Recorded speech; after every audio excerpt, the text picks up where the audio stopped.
Hey everyone, I'm Varun Rajan. Welcome to the Push Pull podcast, where we dive into career transitions and specifically tap into the push and pull factors that inform those transitions. Got another solo rant for you today. I've been interested in other people's career transitions for basically my entire career. Learning about why people make the decisions that they do tells me so much about who they are as a person, what matters to them, and how what matters to them changes over time, and really leads me to reflect so much more on my own history. And the more discussions that I have with people and reflect on my own career, I'm starting to get drawn to other topics and not just career transitions going from one job to another. And so you might see the structure of my conversations change a little bit and adjust focus over the coming weeks. I'm starting to think a lot more about job longevity and job fulfillment, particularly how team dynamics and morale play into this. And I'm really curious why we don't seem to have that sense of longevity anymore. Don't get me wrong, this isn't a rant about how my generation and Gen Z have no loyalty to their companies anymore. I'm a millennial, by the way, if you couldn't tell, due to my youthful exuberance. The world is a lot smaller, our pool of options as a labor force is larger, and the payoff for long tenures at one or maybe two companies throughout the course of your career seems to shrink in ROI every single year. But Baru, you say incredulously, in our current environment, the labor market is tightening, companies are forcing us back into the office, and employees can't just afford to leave whenever they want and get a 30% raise. The great resignation is over. Get back to work. Totally understand that. And you're right. The great resignation is indeed over. What I'm more interested in is something that Gallup calls the great detachment. The great resignation is over, and all of these people, they're seeing that their options for leaving their job is actually really shrinking. But at the same time, it's not like they're just doubling down and being happy with the work that they have. They are feeling increasingly detached from their work. They're a lot more resistant to company initiatives. They're indifferent to the work that they're doing. This is a risk for employers too, because during the Great Resignation, you saw a lot of employee turnover. And although those turnover numbers are no longer as high as they were 1 or 2 years ago, the concerns around employee productivity and, talent loss in the future when the job market picks up are still very much risks to those businesses. In December, they released a report having conducted a survey of over 20,000 employees in the previous couple of months. And they found a lot of really interesting data. So 70% of respondents said that their org had experienced some level of disruptive change in the past year. And so obviously that could mean layoffs, and obviously that would be a huge hit to morale and team productivity and their willingness to want to stay and give it their all. But over half of those respondents talking about disruptive change, we're talking about just team restructures, businesses pivoting their strategy and reorganizing their teams in order to meet some new business goals. Of those disruptive changes, 69% say that there are way more asks of employees. Nearly half of them say that there are budget cuts that are impacting their morale as well. But that all kind of like goes into the disruption and change bucket. There's a few other things that they talk about, but some of the things that stood out to me were hybrid and remote work challenges. The pandemic obviously made us shift a lot into hybrid and fully remote for a long time when it came to knowledge work. And so there is a combination of different factors here. So for hybrid work, people are feeling like they got used to a certain level of flexibility, and now they're being asked to be less flexible to come into the office. And on the other hand, some of the people that have stayed fully remote also have challenges connecting to the company and their coworkers and the mission. Now, I find that a little hard to believe. I mean, I kill it as a remote employee. I love connecting with my coworkers, and I think I can do it pretty well, even over Zoom. But at the same time, I have to admit, I have been working remotely for the last 5, 6 years, and I have found myself insanely isolated after a full day of back-to-back Zoom calls. So I could totally imagine that being a continued wear and tear on mental and emotional health of people in those roles. And then the other thing that I thought was really interesting was performance management. It seems like the approval of companies' performance management processes has gone down over time. There was a survey of all of the chief human resource officers of Fortune 500 companies, and only 2% of them, so what, that's 10? That's 10 out of 500, said that their performance management processes actually inspired their employees to improve. So, all in all, Gallup, and I'll share a link to the article in the show notes, is super, super interesting. Gallup pins it on two things: clarity of expectations, which really ties into performance management, and feeling connected to the company's mission and purpose.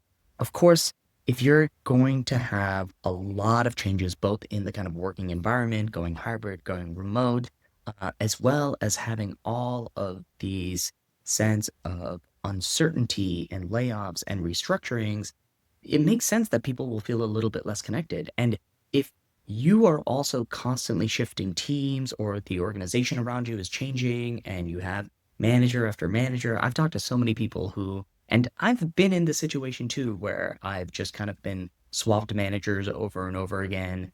Um, how are you supposed to grow and advance in your career? And so that clarity of expectations piece becomes really, really pronounced in that case. There's something else that I found here that I thought was really interesting. And Gallup had another article, another report that they put together about employee engagement, saying that with their measures of employee engagement that they've been doing since 2000, employee engagement is the lowest it's been in the last 10 years. So not since 2014 have we seen such low employee engagement, which is really interesting. I'm not exactly sure what was going on during that time to have such low employee engagement. And I don't know if we were actually talking about it at that time. I had actually in 2014 made a giant switch in my career, and still kind of early on. And so I see that as a time where I got fully committed to what my new career was going to be, within tech, within education. And so that actually doesn't speak to me at all. And so I'd be really interested to go back and see what people were saying about employee engagement during that time. But they have a measurement for engaged and actively disengaged. And the numbers are 33% engaged, which is the lowest it's ever been, and 17% actively disengaged, which is maybe not necessarily as high as it's ever been, but definitely up there, amongst the higher rates of actively disengaged. And this is a report that came out in January of this year. Two things that they mentioned in their December report were clarity of expectations and feeling connected to the company's mission and purpose. Some of the dimensions where their survey saw the most declines in employees actually agreeing with them was that they clarity of expectations, but there were also a couple of things that they brought up, which is feeling that someone at work actually cares about them as a person.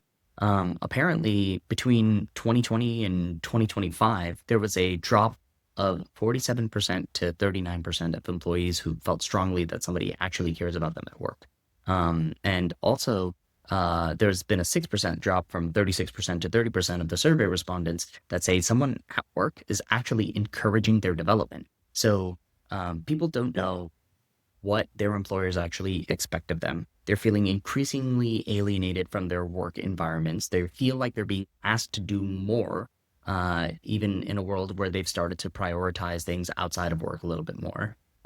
They don't feel like anybody at work cares about them as a person, and they don't think anybody's actually encouraging them to grow at their job.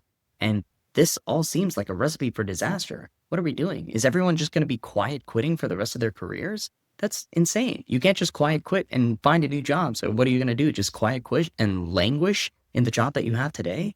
That sucks. And I don't know what to do about that. We have, of course, tons of different companies that are working on workforce training solutions, mental health in the workplace. And I've been talking to some of them, and it's super interesting what they're looking into. So I have to continue to investigate what's out there, just for my own learning. I'm really curious. What is it going to take to actually make sure that people feel like they're fulfilled at work, and also moving towards some semblance of growth and progress while still doing so in a way that benefits the business? Because, we're not just, obviously, I'm not here to make an argument for employee fulfillment at all costs, business be damned. I am really optimistic that we can find all three of those things: understanding what makes an individual light up, understanding how team dynamics can be improved such that people know what they expect of each other and what employers expect of employees, and pair those things in a way where number three actually benefits the growth and success of the business long term, and hopefully leads to a little bit more of that job longevity that I was talking about a little bit earlier. I know we don't live in a world where we spend 20 years at a job, but as somebody that has spent, 2 to 4 years at jobs and also 6 months at jobs, I would rather be in the 2 to 4 year camp. Heck, I'd rather be in the 5 year camp. I would be a lifer at a company if I could, if I felt like I was valued and I was actively engaged, and felt like I was constantly growing. So I think most people feel the same way. So how is this going to change how I approach the podcast? I think I'm probably going to be doing a lot more research, sharing what I learn. I probably want to talk to more people who have successfully seen through org changes. I probably want to ask more pointed questions about what, positive team morale looks like. I probably want to ask more about building trust in an organization such that once you go through inevitable hard times like a layoff or restructuring, your team and your employees and the people that report into you can recover from that. And not just recover from that in order to keep the lights on, but recover from that to the point where they feel like they want to dig in and push the mission of the company forward and push the purpose of their life's work forward as well. What do you guys think? If you have any questions, send them to me, Varun, Varun, at pushpullpodcast.com. I'm really excited to see where all of this goes.